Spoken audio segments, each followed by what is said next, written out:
Meldrum, Northern Ohio Chevelle Club, and you'll notice that the bed of the El Camino is getting empty. There's no more parts boxes in. We're running out of parts. All that's left is some bills to pay, Michael. This is Mike's car, you know, sponsored by Great Lakes Fence. Hey, get out there and buy some fences because Mike's gonna need to sell a few fences after I'm handing him these bills. But anyway, we've been having a good time with El Camino. We're gonna finish up the brake system, so let's get to it. All right, now I don't always do this, but one of the things you can do is bleed the master cylinder before you put it into the system. So inline tube actually supplied these two little fittings to go in there. They're temporary fittings, and the hoses and a little clip up here to hold it on. And what you're going to do is you're going to push on the cylinder here, and you're going to get all the air out of the system. So it's a little hard to do holding the camera, but let me give it a try again. All right, you see the bubbles coming out of there? Now, I've already done this once, but you can see the bubbles are coming out quick. Now, I'll tell you what, they don't come out so quick initially, but once you give that about 10 or 15 or so pumps, you get all the bubbles out, you're all set. Now, to get this back into the system, you know, you're going to put this on, okay, but it's going to leak right out, so you got to kind of work quick. You're going to take these tubes out, and you're going to put this into the system. So we'll talk about that in a few seconds. So you might notice it's raining outside. I don't know if you can see it, but look at that. It's been hot all week, and I really wasn't in the mood to videotape much of this installation of all the tubes and whatnot. And you probably you can probably hear people moving around furniture up there. I hear you, you guys. Probably working on your big blocks. But anyway, let's talk about putting the brake booster into the system. Now, this is the brake booster that we took out of the system, okay? This is the old one, single, no brake booster here, not power brakes. And it has this little piston here with a little clevis here that attaches to your brake pedal, okay? And when you push on the brake pedal, might be some fluid still left in this. Yep. You push on this brake pedal, it forces the brake into the brake lines and clamps your brake shut. That's how it works. But one thing you'll want to note is you'll want to take a measurement, okay, from here to here, okay? I'm talking about this face to this hole, okay? Now I know it's about 6.5 inches. So Jeff Thompson, I could have used you out here to make this measurement, but instead you have to rely on my father's tape measure that he got. I don't know if you can see that. I'll hold it up to the camera. And it says, I had an idea. Employee suggestion plan, Brown, Light and Chapin, General Motors, Elyria, Ohio, 1960. This has been in my toolbox for a long time, and it's older than I am. And Larry always tries to steal this when he comes over here, being a former General Motors employee. But anyway, getting back to our measurement. So once you got that measurement, like I said, it's about 6.5 inches. You're gonna want to take the new booster and make sure your measurement from this face, which will attach to the firewall, out to this hole, which goes through a pin and attaches to your brake pedal, are going to be 6.5 inches, same as this. So when you push this through the firewall, it should connect right up, no problem. All right? So, there's a lot of easy adjustment in this thing. You've got a pin coming out of here that I can unscrew to make it longer this way, or I've even got some I can unscrew it here, and there's a locking nut and a locking nut to get it set in place. So there you go. That's how you set that up. Hey, And if you forget to do this, no big deal. You're just going to put this on, check it out, take it off, put it back on. You're going to make a few iterations to get it right. But might save you a little bit time if you pre-measure what the old one is before you put the new one in. All right? Okay, all right. Now we got the new brake assembly on. We're going to start plumbing things in. And I got a whole plumbing kit for that too. So you've got a fitting here, okay, and you'll notice that there are 2 copper washers there. That's your seal. So you're gonna tighten that bolt up. And what's nice, I got the light in my hand, so I gotta see if I can let this go here. Hang on a second. There we go. What's nice is the way this fitting's designed. You can rotate this up and down to get the right slack in your tube. And then the next connection you're going to make is the actual system here. So you've got this connection going into the hose, and you've got a little clip here that holds this together. Now you can tighten away on this fitting because this bottom fitting is held in place by the clip and this mounting bracket here. Kind of looks like a socket, 12-point socket, so you can put that any way you want. So there you go. Same on the both sides. Okay, the hardest line you're going to do is the line that goes to the rear end. So it's going to run all the way down here. Okay, it's going to go over and route through there and over top of the muffler. And then, sorry, I'm bumping the camera. Let's see if I can get to this. And then you're going to see it up there go through the actual frame.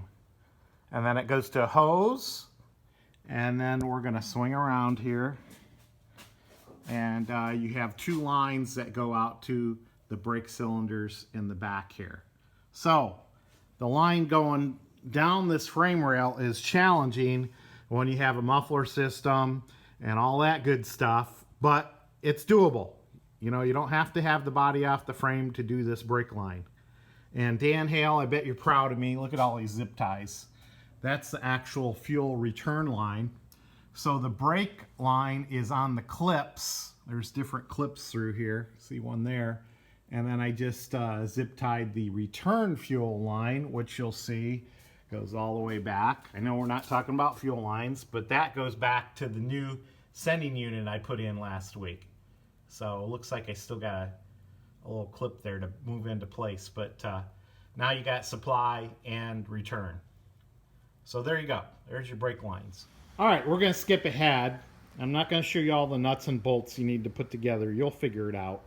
But basically, you've got your proportioning valve here, and then you've got your dual master cylinder, which we've already bench bled, and then we hooked into the system, okay? And we've got the distance set going to the brake pedal, so that's all hooked up.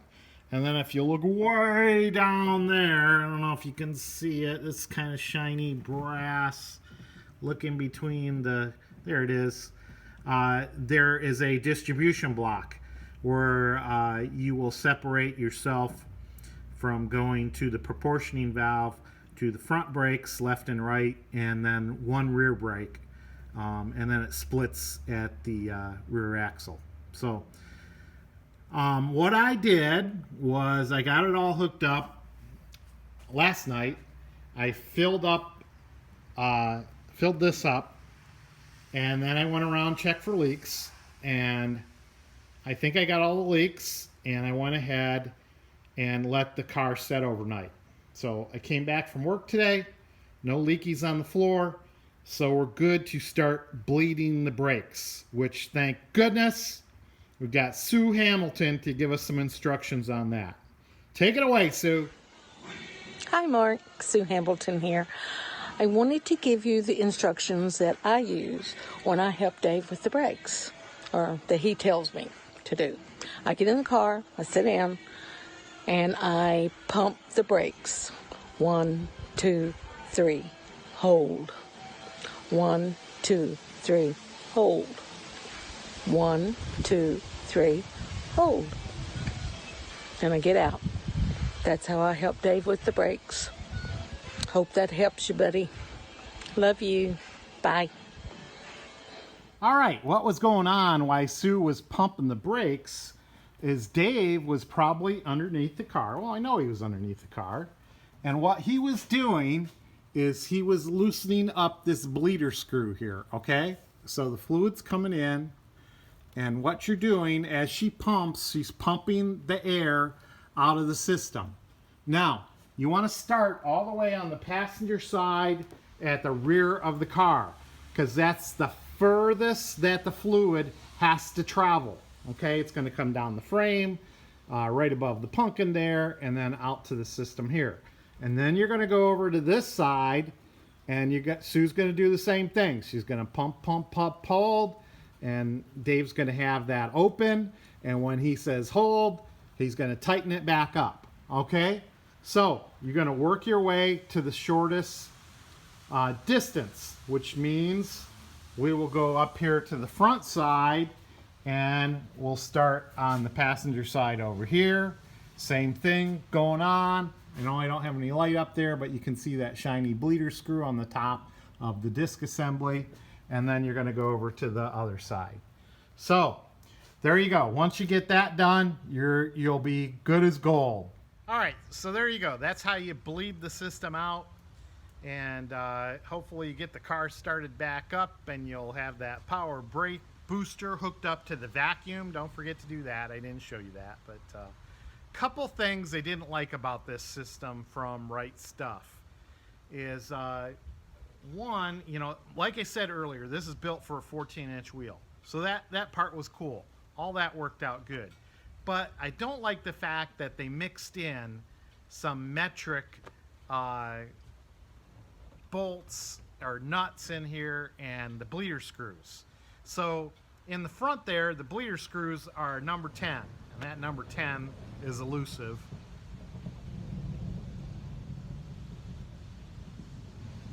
Watch out for the lightning. That number 10 tool is always elusive in my garage, and I hear it is on a bunch of people's garage. And then on the back side here, you got these 4 nuts to put on here. The brake booster, those are number 15 metric. So they got kind of tricky, and they mixed a little bit of, most everything else is all your normal fittings, you know, 3/8, and the back bleeders are 5/16, and you got a lot of 9/16 nuts in the system. But something small to complain about. You'll figure it out as you go along. Overall, this is a great system, and I can't wait to get the car started up and try this brake system out. What's preventing me from starting it up?